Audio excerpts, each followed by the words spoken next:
Okay, we are live. We are live. Officially live this time, not just for pretend. Yeah. Good morning, Dad, Michael. Hey. Okay. Michael. How's it going? Good. How's it going for you guys? It's a beautiful day in Calgary again. Yeah. It really feels like spring has just kind of exploded. I noticed in the air the other day, all of a sudden, like it was winter and then it was spring. Like, it happened so fast. Is this full spring? Because it's coming again. The winter's coming again next week, I think. We're going to be. No, this is full spring because they cleaned my, the street cleaners came by my street. So once the gravel's gone, that's officially spring in Calgary. They're just reloading. They had the windshield shops aren't busy enough, so they ran out of gravel. Yeah. I know it would be so nice if we could engineer the weather, or at least have the weather snow a ton in the mountains and have spring here. But it feels like it's like almost the opposite. The last snowstorm, it was like 30 centimeters around the foothills in Calgary and whatnot, and in the mountains, it wasn't that much actually. Anyways. Oh, yeah. Maybe the solution is to move further east, like to Gleason or something. There you go. That's medicine hats. Yeah. Well, Strathmore is going to be booming here. Well, Strathmore is, yeah, I expect it is. Yeah. Strathmore and Chestermere, maybe we can talk about if there's any updates on the De Havilland project. That's a good topic too. Yeah. Okay, well, let's maybe dive into a quick market update. I've got a couple screens to share this time, so I'm going to see if we can, I don't know, we can manage this. It's never easy. Okay, so the first one I want to share, this is sort of, these are daily housing updates from the Calgary Real Estate Board. Oh, we lost a camera there. Daily housing update. This is kind of a monthly basis, looking at March 2024 compared to March 2023. And so I've highlighted a couple fields there. So total sales were, close to 10% more sales in March 24 than there were in March 23. This is citywide, all types. And active listings, 20% less in March 24 than there were in March 23. And if you look further back, 40% less listings than there were in March 22. So we keep talking about this Groundhog Day feeling of, we're reporting on the same thing, but it's compounding on. You can see that 20% less active listings is 40% active listings compared to 2 years ago. And so it's becoming kind of compounded. And then the benchmark price, we're up 10% year over year. I think the real estate board predicted at their forecast we were going to be 6% year over year. And, there's a chance that we could fall to 4% year over year towards the end of the year and kind of even out. But I don't think that's going to happen. I think we're going to be closer to that 10% once we hit December. So, I don't know. You guys have any thoughts on what this means, or answering questions from people like, what's the market doing? And like you said, it continues to be strong. Daniel, go for it. Well, I think I had alluded to earlier, like people don't really have a place to go to. Like well, we've got a couple of things happening. We've got a high immigration into Canada, and then we've got high interprovincial migration into Alberta. And we talked about that in the past, where people's mortgages are coming due in Vancouver, Toronto, and for them to, make ends, if you've got the same mortgage that it was at 4% and it's now at 6.5%, 7%. There's a lot of incentive, and if you're a digital nomad, there's no disincentive to move locations to the golden province of Alberta. So we're getting a lot of people coming into Alberta. They're buying the same house, probably a nicer house, for about half the price, and then they're keeping their mortgage payments the same, and they're it's just a survival, really. Yeah. So there's that going on. The other factor that we're seeing, and we spoke about this as well, David Lay, who's a professor at the UBC, just wrote a book on this, and his thesis is that real estate really has become a commodity. And so in gateway cities like Vancouver, Toronto, and you could argue now Alberta, and a gateway city is a city where mostly Asian wealth will park their money into a commodity such as real estate. They do it typically in cities where there's good universities, and that seems to be the driver, so they can move their kids there. And you see that, of course, most obviously in Vancouver. Not that UB or University of Calgary is not an attractive destination, but it just doesn't have the status that Vancouver does. But we're starting to come into our own. So, we're all of those influences, and mostly, I'd like to point out that real estate is becoming a commodity, and so you just simply keep it. You'll buy, instead of investing in the stock market, you'll buy a second property for rentals, and again, the purpose-built rental thing. Like they're not building market housing or as much. They're not building as much. All the incentives from the federal government are for purpose-built rentals.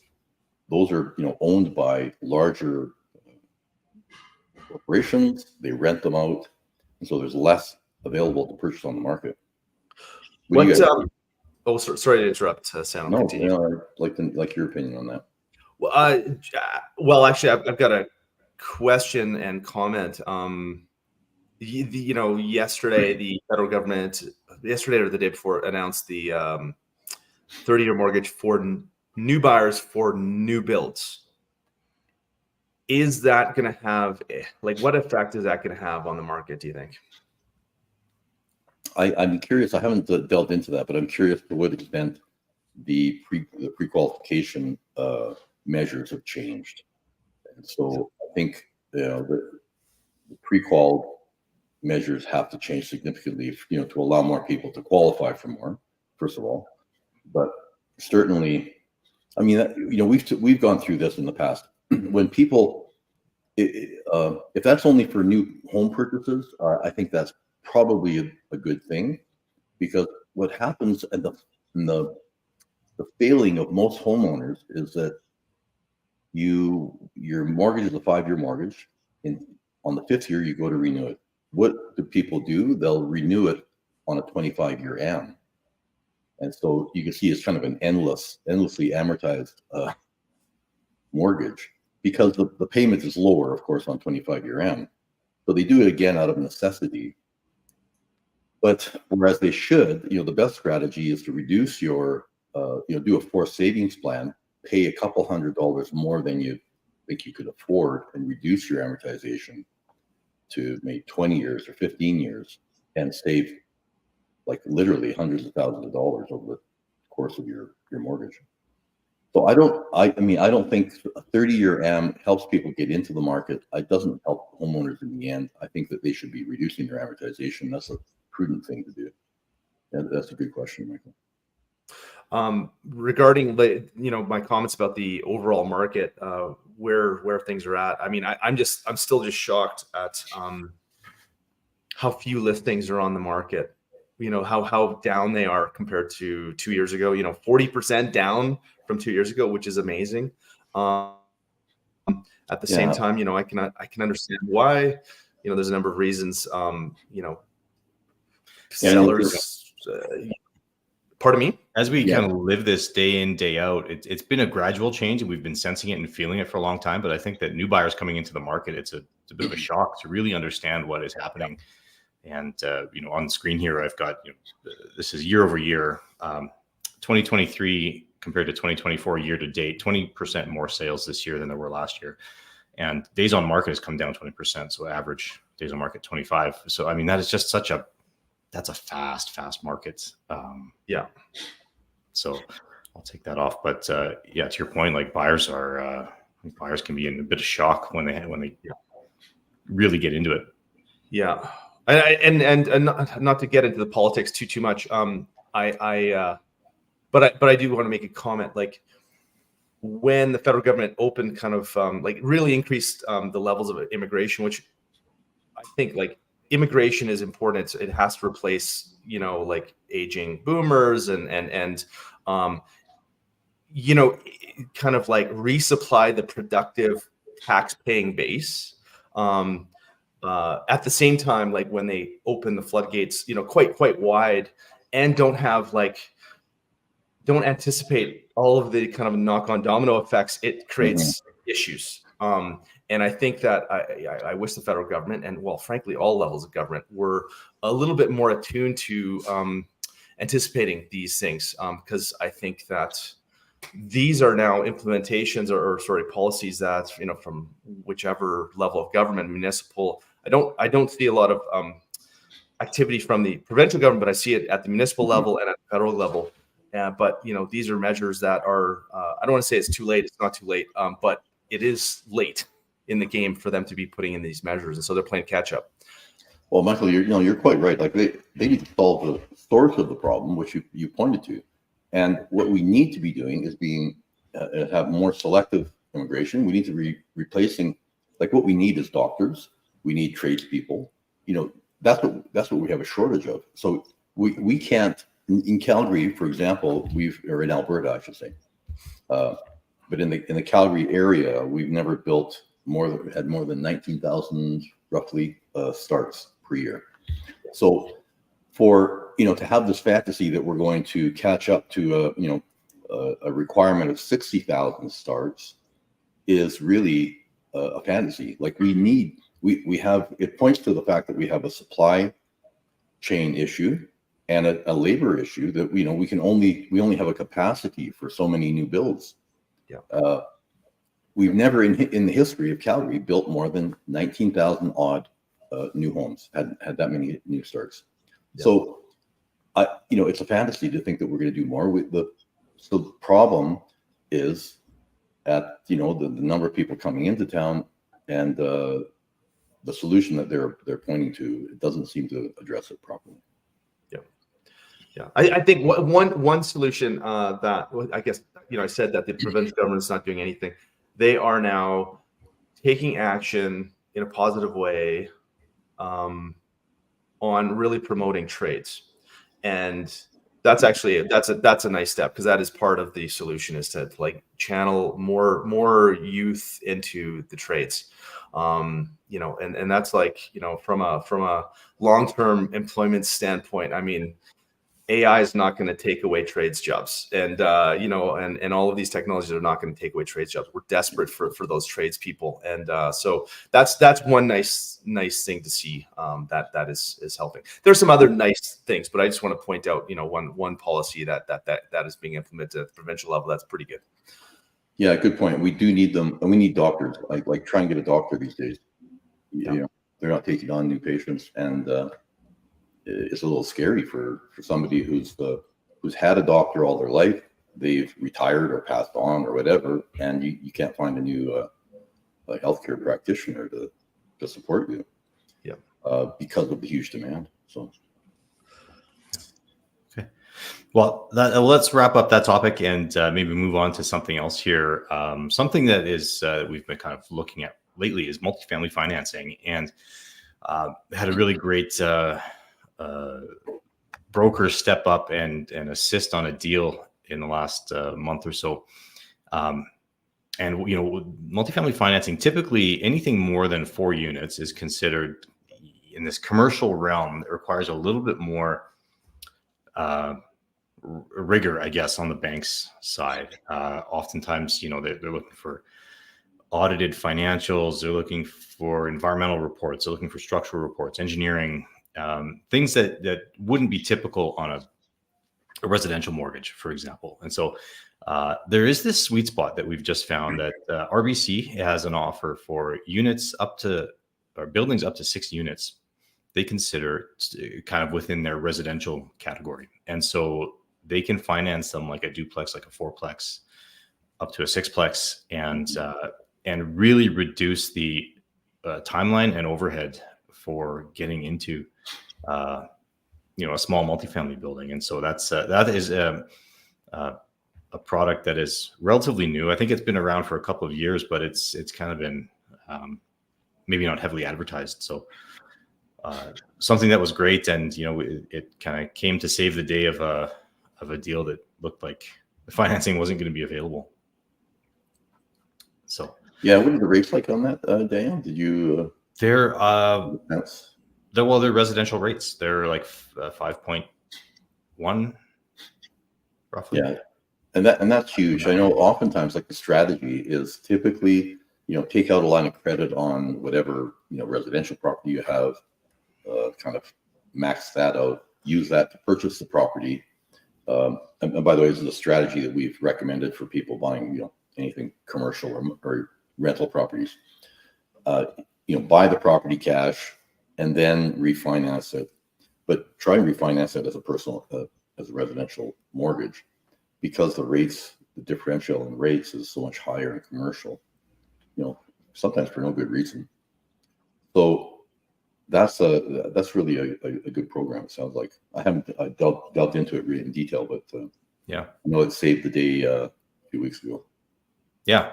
So it's that's great. So if anybody's out there looking at multifamily stuff and have some questions, let us know. We can try to point you in the right direction. So, Yeah. Great. Okay, moving on. I just wanted to ask you guys: have you guys seen any interesting properties? Have you come across any interesting deals? Maybe deal structures that are a little uncommon in the last couple of weeks. It's we haven't done one of these in a little while. Okay, I'll start if that's okay. Yeah. I got a shout out to a friend of mine is developing a subdivision in Sundre, and so it's some detached family homes that are being built, and kind of like sort of along the river, sort of parkway, I guess.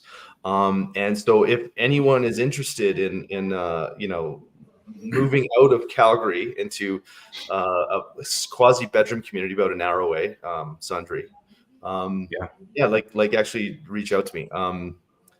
These are homes that would in Calgary, they would probably be 750 grand, 800 grand, perhaps more, and they're probably $200,000 less. Like they're significantly less, and so I think one of the issues with respect to people being apprehensive about listing, they're like, well, where do I go? Well, for people who are either retired or people who are looking, they have family but they're able to work remotely. Mm-hmm. This is like really quite an interesting little town to move to. Yeah, and actually, if you haven't driven to Sundre, it's close. It's like you're there before you know it. Like within an hour, I want to say. Yeah. From leaving the city. That's a good strategy. I could really foresee. In fact, I think we're starting to see it already evidenced. A lot of people moving to smaller towns around Calgary, and again, for those same reasons, people are digital nomads. They're able to work from home. Why would you? If you have all of the amenities in a small town, that's pretty attractive, and at that price. So, some of the expect a little bit of a mini boom in the surrounding towns around Calgary and major centers. Yeah. If I can draw a big circle around all the discussions we've just had today,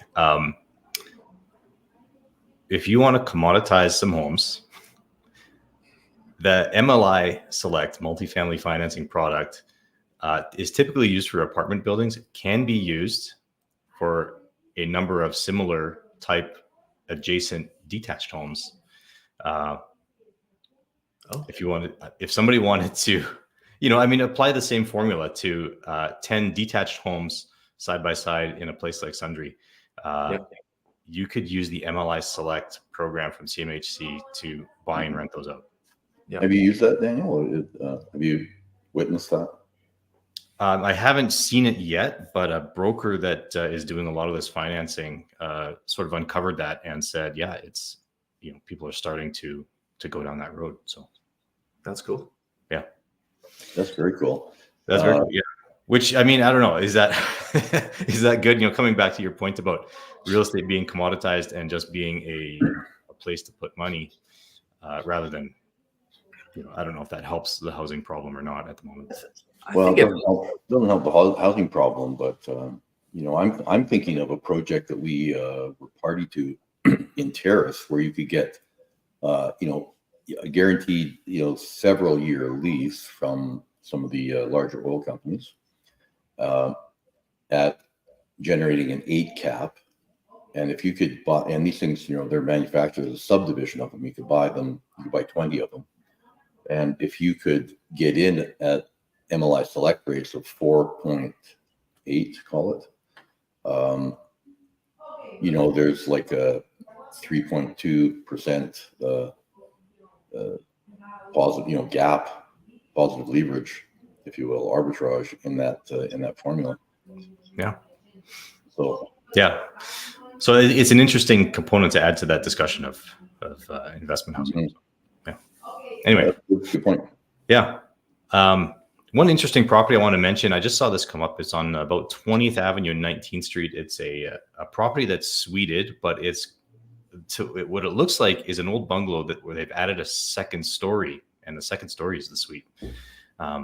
And it looks interesting. It's priced maybe a little bit above where a traditional suited property is, but it's an interesting one. It's obviously quite spacious when you've got Northwest.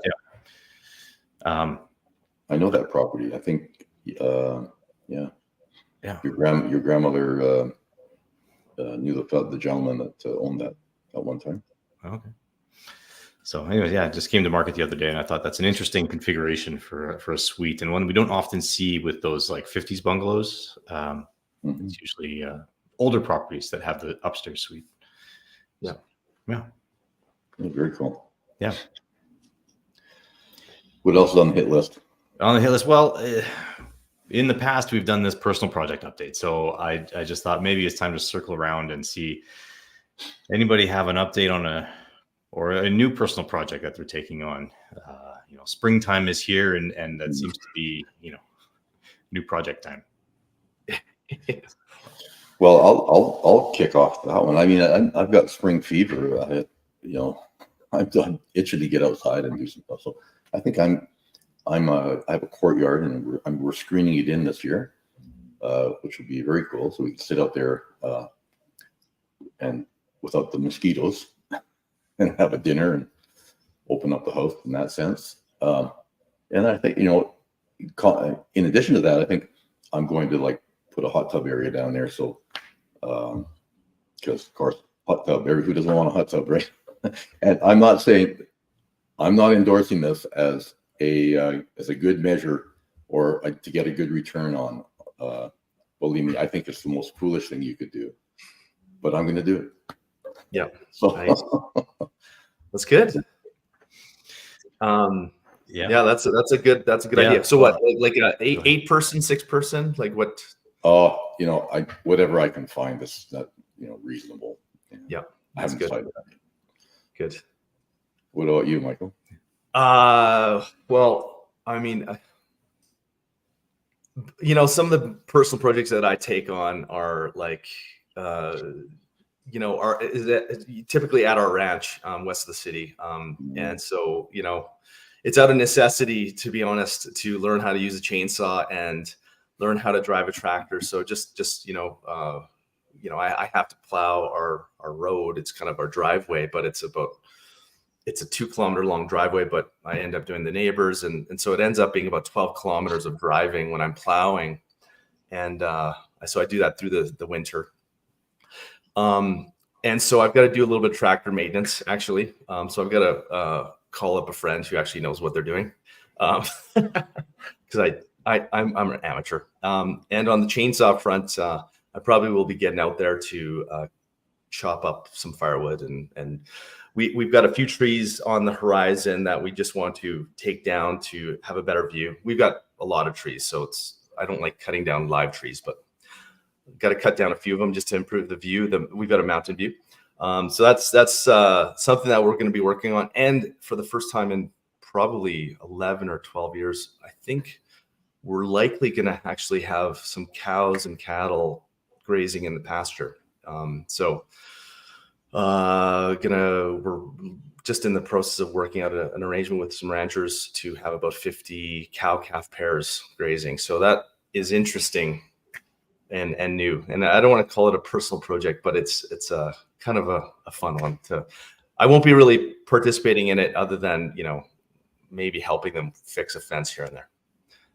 Oh, that's cool. Yeah. Very fun. Yeah. Nice. Well, my personal project, I don't know if it's going to get off the ground this year, but it's really kind of landscaping just around the house. Got a bit of a lumpy, grassy yard, and I want to get that smoothed out. And just from my renovation in 2018, there's a couple of things that were left half done, and I just want to make sure that the rest of it's just buttoned up and finished this year, and just kind of have everything complete. So that's kind of my personal project in the next few months. Hoping to get that done. Just going to be a lot of like shoveling. Basically. Well, good luck. Yeah. Well, thanks. Great. Okay. Well, thanks everyone for tuning in here. We're going to cut this one short here, and see you all in a couple of weeks. All right. Take care, guys. Okay. Bye-bye. Bye-bye.